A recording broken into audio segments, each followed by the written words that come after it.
Guatapé es un municipio situado en la hermosa región del oriente antioqueño. Allí está la famosa piedra del Peñol o Peñón de Guatapé, descomunal mole de granito que domina una inmensa represa rodeada de verdes pinares.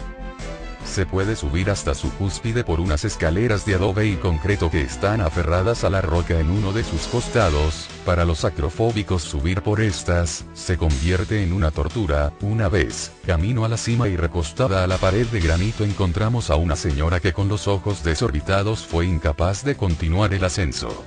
Tuvimos que ayudarle a descender los no más de 20 peldaños que había osado escalar. Retomamos el ascenso y contamos el número de peldaños hasta la cumbre.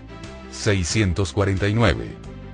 Para alguien que no esté acostumbrado al ejercicio se hacen obligatorias varias paradas de descanso, porque realmente es largo el trayecto para ascender sus 220 metros de altura. Una vez arriba encontramos una meseta en la que hay una casa con tejas de barro en la que expenden viandas y bebidas. Al frente arman toldos que ofrecen artesanías de la región. En un costado de la pequeña explanada en la cima de la roca y justo al lado del abismo, construyeron una torre de 5 pisos en cuya azotea hay un mirador, desde el cual se divisa la inmensidad del hermoso embalse. La torre fue originalmente levantada para albergar un restaurante, pero las autoridades no lo permitieron por considerar que la construcción no ofrecía las exigencias de resistencia reglamentarias para tal fin.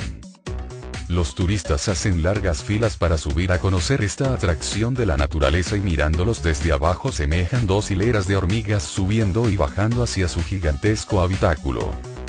En la explanada sobre la que se levanta la roca hay una buena infraestructura turística, se asientan allí varios atractivos restaurantes y estaderos, al igual que un amplio parqueadero. Se pueden alquilar botes y cañas de pescar en el muelle del embalse. En fin, aquello debe ser un gran negocio. Pensé que ese sitio pertenecía a alguna entidad estatal o a alguna corporación, pero estaba a punto de llevarme una sorpresa, gracias a que mi amigo Hernán Cárdenas me presentó a don Luis Eduardo Villegas, ni más ni menos que el dueño de la piedra. Frisaba entonces don Luis los 80 y tantos años, y se veía lleno de energía y vitalidad. Este paisa de poncho y carriel era un trabajador incansable, y había forjado este emporio turístico a partir de un sueño que tuvo en su juventud. Imaginar es ver.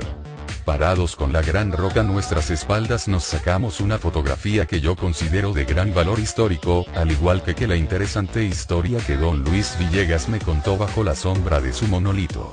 Nacido en el seno de una numerosa familia campesina, don Luis creció y trabajó desde niño en esas breñas antioqueñas. Esos terrenos pertenecieron a su padre y eran patrimonio de los Villegas desde tiempos inmemorables. Desde su más tierna infancia fue el único que amaba y admiraba esa enorme roca, fue amor a primera vista.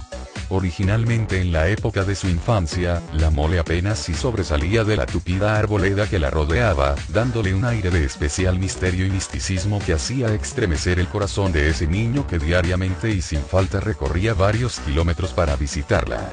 Ya en las noches y recostado en su catre de hierro, soñaba con ella y la veía radiante y bella, como una novia que sonríe al verse admirada.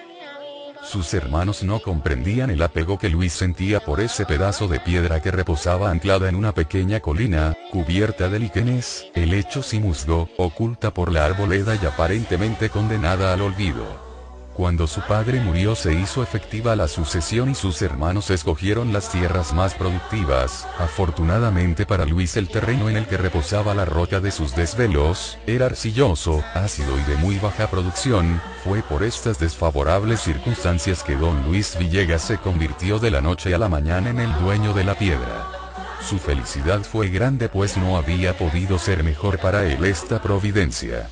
Siendo ya un adolescente sintió una enorme necesidad de descubrir sus más mínimos detalles, de trepar hasta su cúspide virginal, en una palabra de poseerla y hacerla suya definitivamente.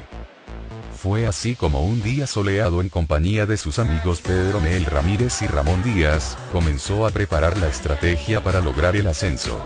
Primero comenzaron a tumbar monte para despejar la roca y tener espacio suficiente para desarrollar su emocionante operación. Descubrieron entonces que la roca tenía en uno de sus lados un profundo y amplio canal, que recorría la mole en línea vertical hasta la misma cumbre. Entonces Luis tuvo la ocurrencia de hacer una escalera de madera usando las paredes de ese canalete rocoso como soporte. Se pusieron a la tarea de cortar con sus machetes una gran cantidad de estacones de madera utilizando los árboles que habían derribado. Después de varios días de trabajo tenían suficientes peldaños para emprender la rústica estructura y fue entonces cuando Luis, lleno de arrojo y desafiando el peligro, empotró el primer pedazo de madera ajustándolo con un martillo, colocó así otros hasta la altura que su estatura le permitió, subió uno a uno los primeros 4 escalones instalados, con otra provisión de leño siguió entonces lentamente la complicada tarea, cuidando de no caer al vacío.